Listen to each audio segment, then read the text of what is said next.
It's asking me other questions. Okay, we're recording now. Good evening, everyone. I'm so excited to introduce tonight's guest speaker, Emerald Ambassador Amanda Rausch. Not only is she a friend of mine, but my personal sponsor. She's also a full-time special education teacher. She is a mom of 2 young girls, and now adding to her list, health coach.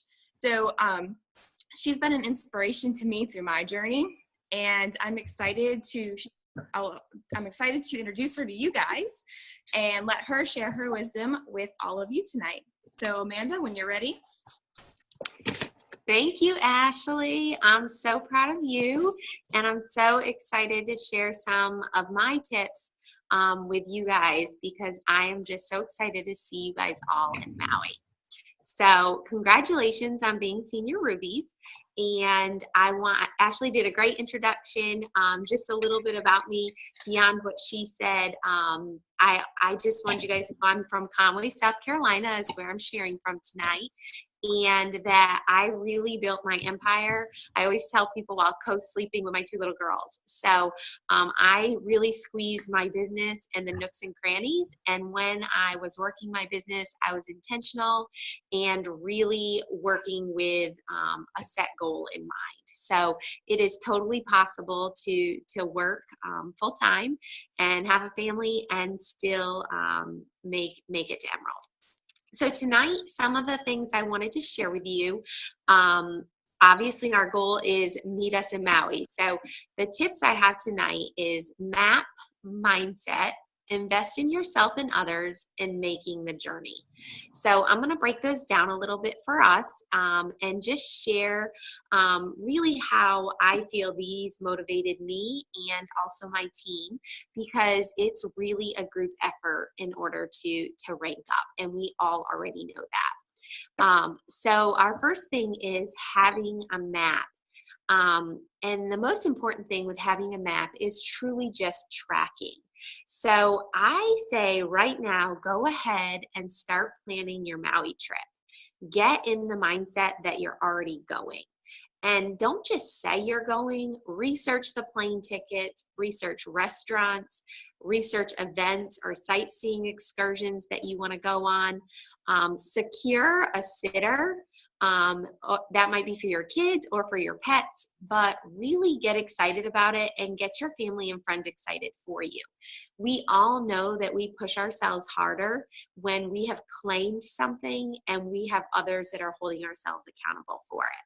So if you are ready for it, then go ahead and start doing these mapping procedures to get you there. So when you're planning out your months, you know that you just cannot take a road trip without having some set destinations and pit stops along the way.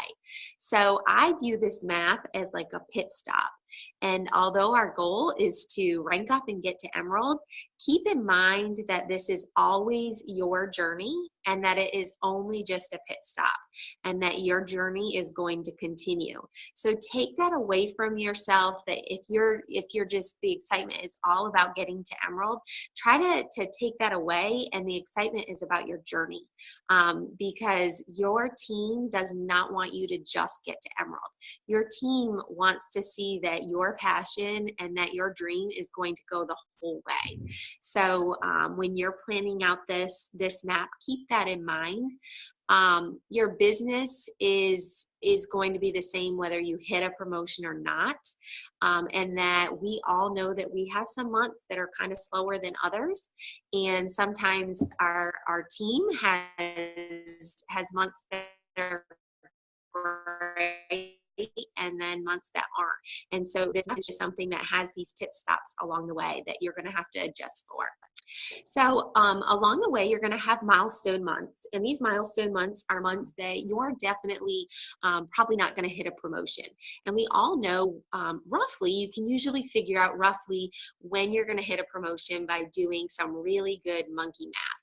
But on those milestone months, when you're not going to rank up, you need to ask yourself if you're really still working hard. And you need to dig really deep during those months. When I was working for Emerald, it took me so many months of really even figuring out what working hard meant for me. I had to evaluate my strong runners, and I had to really get hard with myself. It wasn't easy for me to go to them and say, give me a definite what your goal is, and not so general, but getting really specific with them. That was super hard for me. And so when I was working on these milestone months, it made me go real deep and say, okay, like I need to get specific with them and ask them if they can kind of lock in a range of points that they're going for this month. And then not only how they're going for it, but where are they coming up with these points? So it was getting them to be targeted just like I was. So when you're working on those milestone months, keep that in mind. We all know that ranking up is really based on points. So when you're setting your point goals, even if you're not promoting, you need to figure out your baseline about how many points you're bringing in each month, and then what your general growth is. So in the beginning, I can remember way back when I first started, and this March will be 3 years for me with Plexus.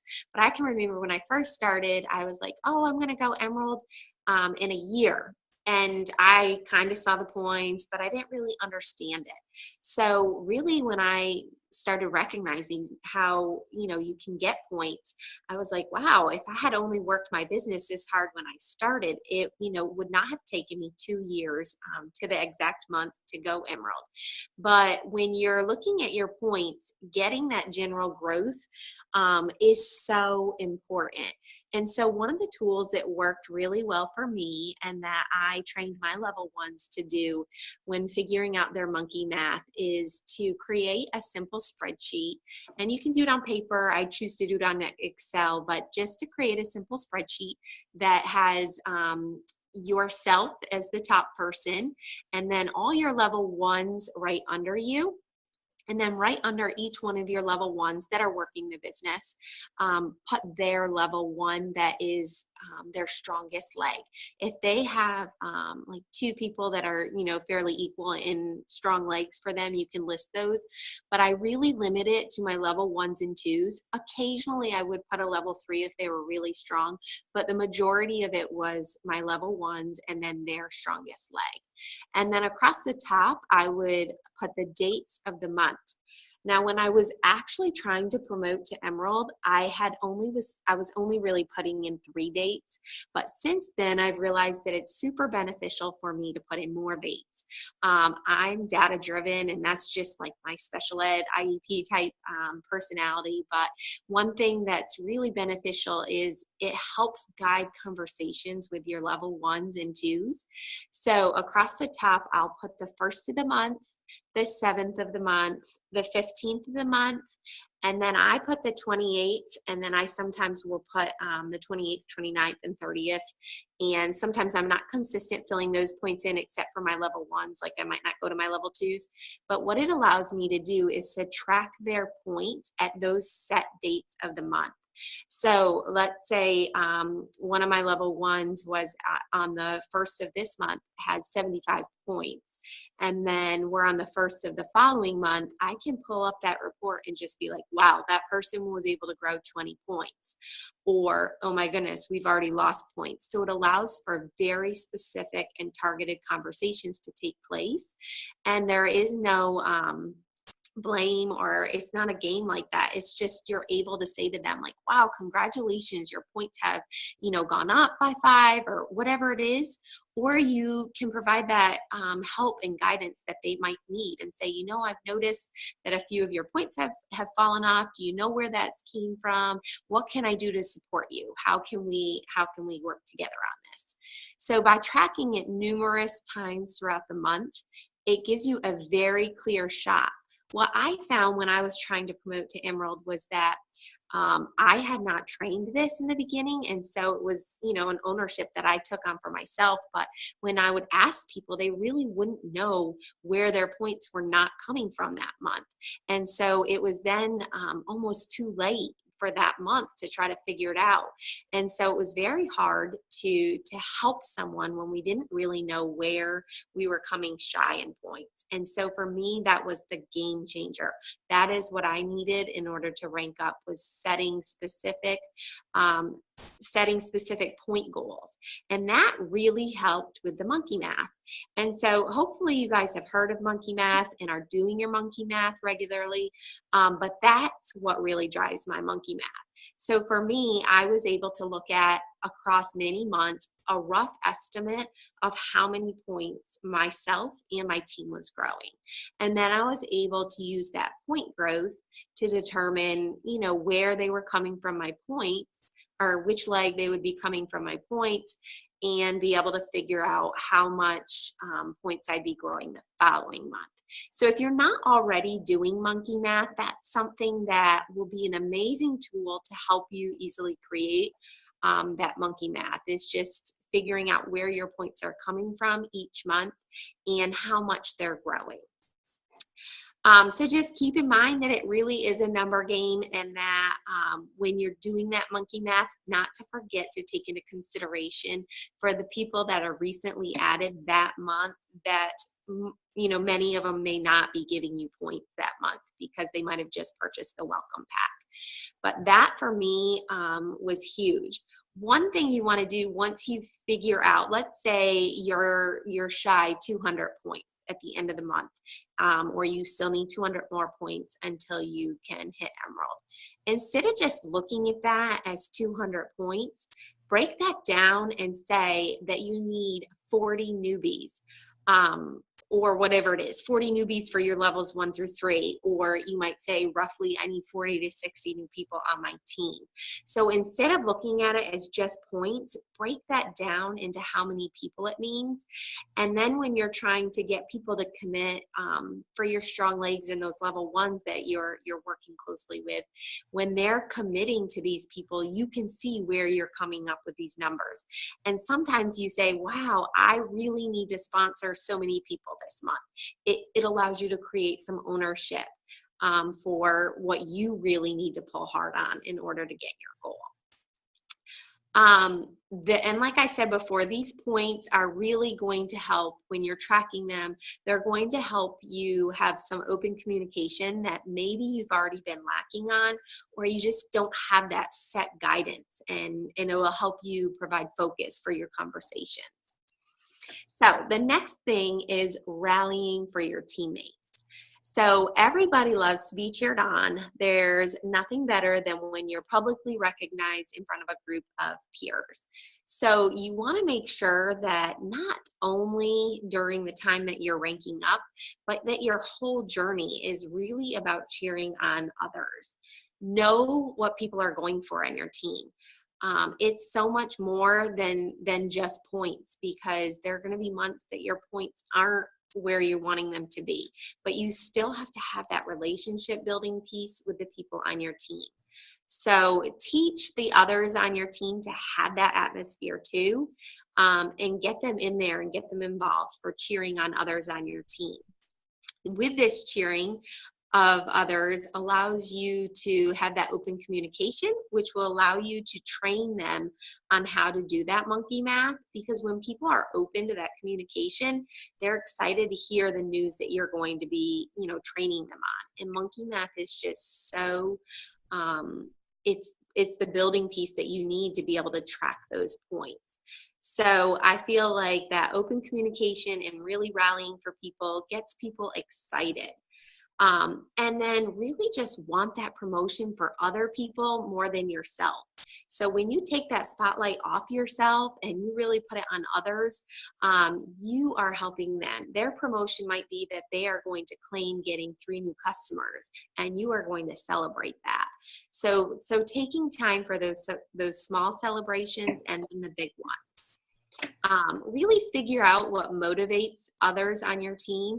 And like I said, I really focus more on my level 1s. And then when I train my level 1s, they're doing the same thing. So it's the trickle down or that ripple effect that we're really looking for. But figure out what really motivates them. Figure out what really sets that burning fire for them. And I always say a little healthy competition is great.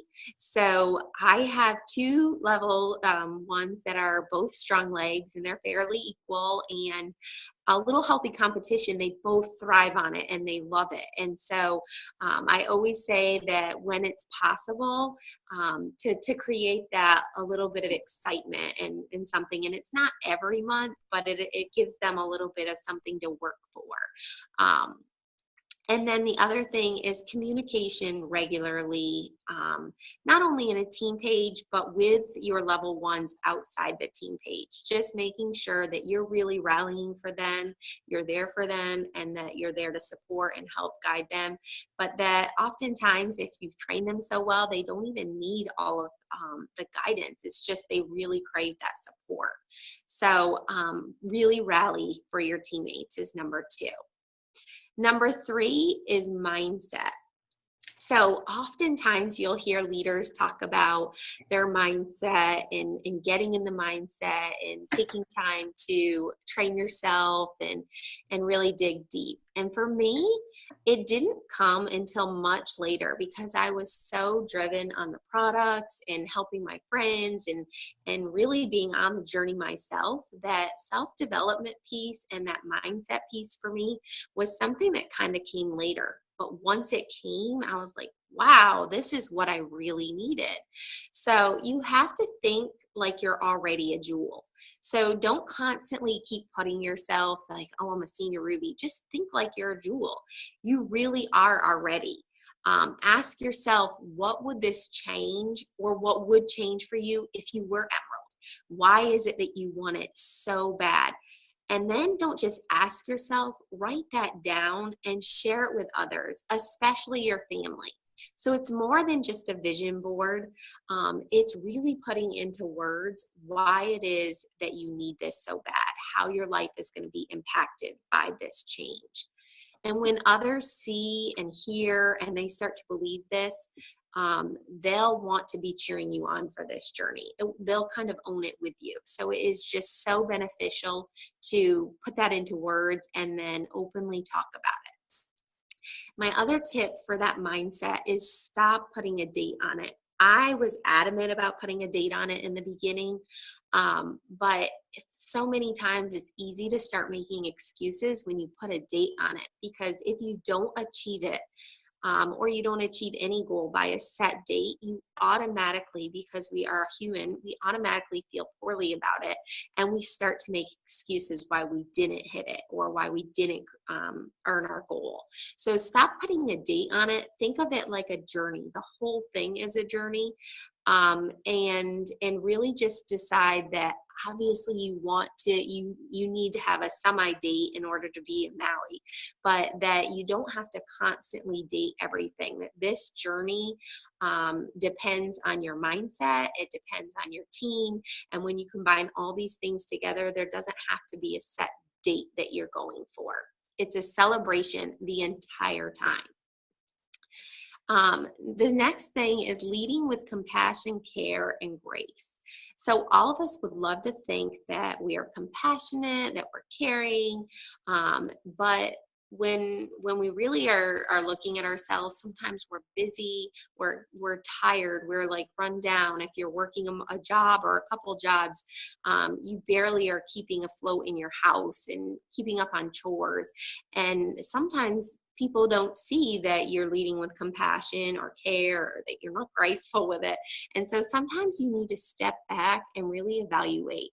And it goes not just for your team, but it's for yourself and it's for your customers, because we constantly are trying to build our customer base.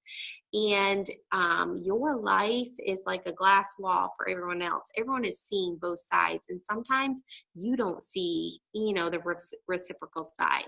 So just constantly reminding yourself of that. Whether or not you recognize it, Plexus is a service industry. And so we have to recognize that our goal is to constantly be helping and serving others. And so you have to remove that dollar amount. Pretend like it's not there. Even though we're in this and the business opportunity is amazing, you need to remove that dollar amount and pour into helping others. when you step away from it and as seeing it as solidly a business, but really recognize that people are dying for our products. They're dying for your help. People need us. It just changes your playing field. Recognize that people don't always reach out to you, and that when you enter their life, sometimes it's easy to think like right away, like this person needs our products. But instead of thinking that way, think like this person needs me in their life. They lack the companionship, or they lack a friend. Instead of thinking they need Plexus, think about why they need you in their life. And so lead with that compassion and that care that oftentimes people are already lacking. It's so interesting in my health coaching journey, really a big piece of people buying into anything, not even just, products, but like the service in itself, is that people have to have a connection with you. So you can post on Facebook all day long. You can have private conversations with people. You can go to events with people. But some of your best friends will still buy from other people because they do not feel that connection. They don't feel the compassion. They don't feel the care. There just wasn't that spark. So you have to really work on, when you're working on your mindset and you're working on your self-development skills, really keep in mind that the way you carry yourself and the way you treat others is going to build your business or tear it apart. Most of our world is touch deprived. So when I really thought about that, and then I thought about it some more, I was like, wow, they're so right. The world that we live in today, everyone wants to remove that touch piece. Like, I know as a teacher, it's like, don't hug the students because God forbid, there's a lawsuit waiting. But really, our world is just totally touch deprived, and people lack that physical interaction with people. So look at your business and see how much time you're really having face-to-face with people.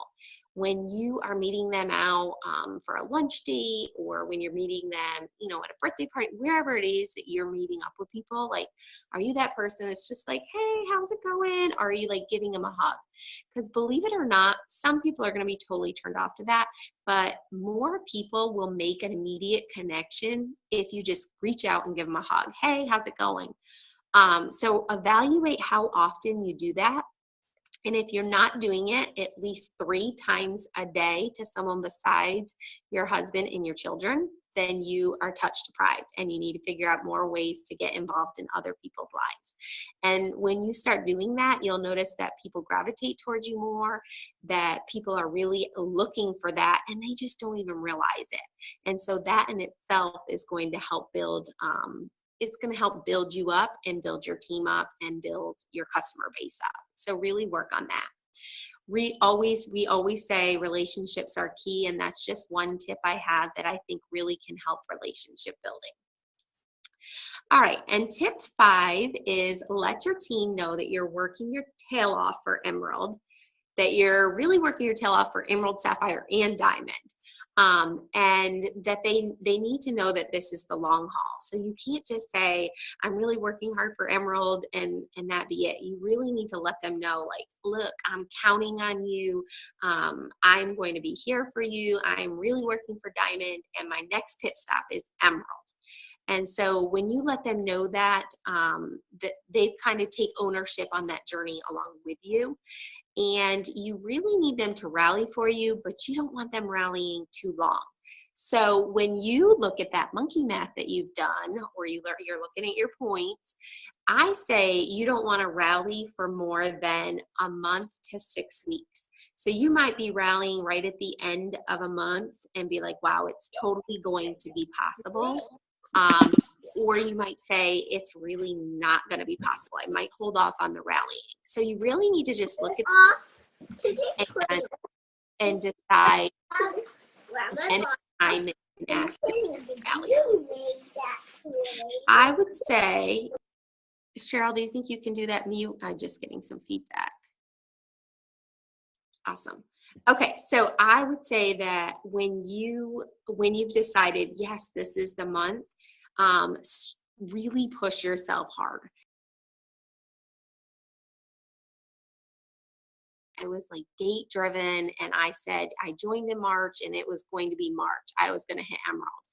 But in hindsight, I wouldn't teach that because, like I said, those dates definitely, sometimes can be a hindrance for people. But when you know it's possible that month, stretch yourself just a little thin.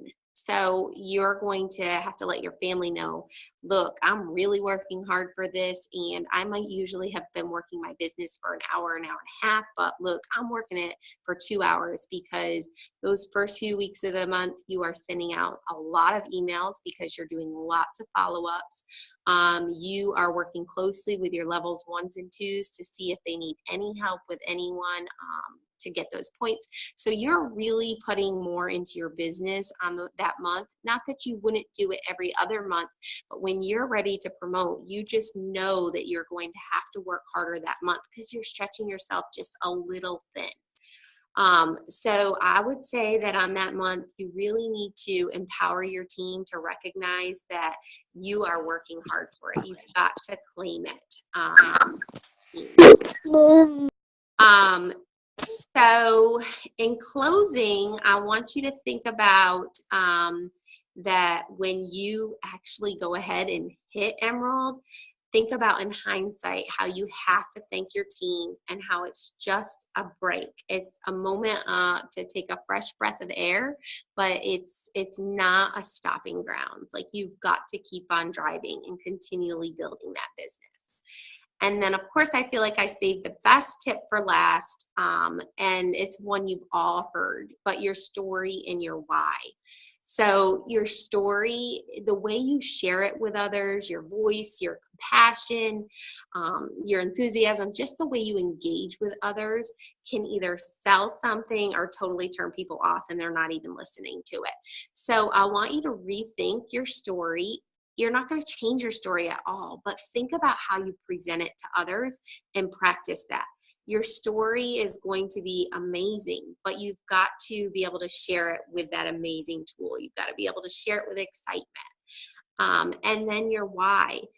When I was even promoting to Emerald, my why, I loved my why. I was excited about it. But I always remember hearing people say, your why should make you cry. And I was like, darn it all, it really doesn't bring tears to my eyes. And I couldn't figure out why. So for me, it did not happen until well after Emerald, but I want you to re-look at your why. And this is the one piece for me that was big. And I think that it really can be empowering to your journey, is when you're looking at your why. For me, like you guys know, I'm a special education teacher.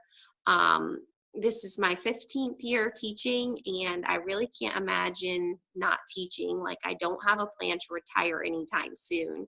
And for me, I was like, goodness gracious, like, I'll retire my husband before me, but other than being debt-free before the age of 40, I really don't know what else. Like, I was constantly thinking about it.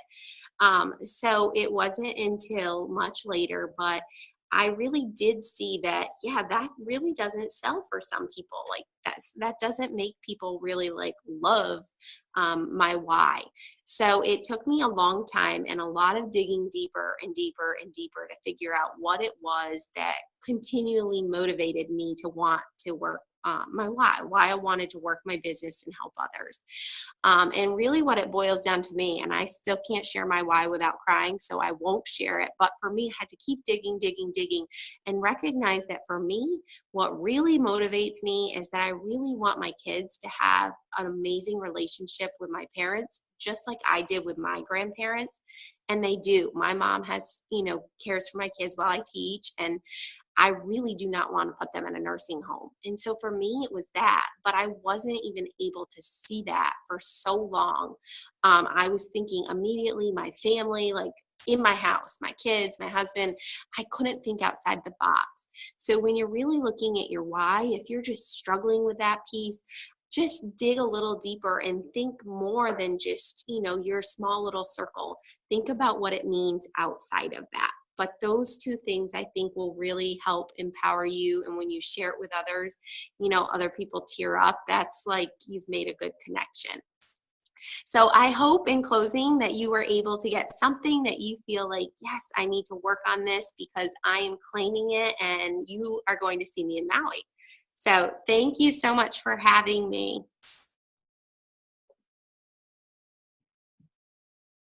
Thank you for coming on for us. Absolutely. Thank you. For sure. Anybody have any questions? We have just a few people on here tonight. Everybody's watching the game. I know. Darn them for moving that game.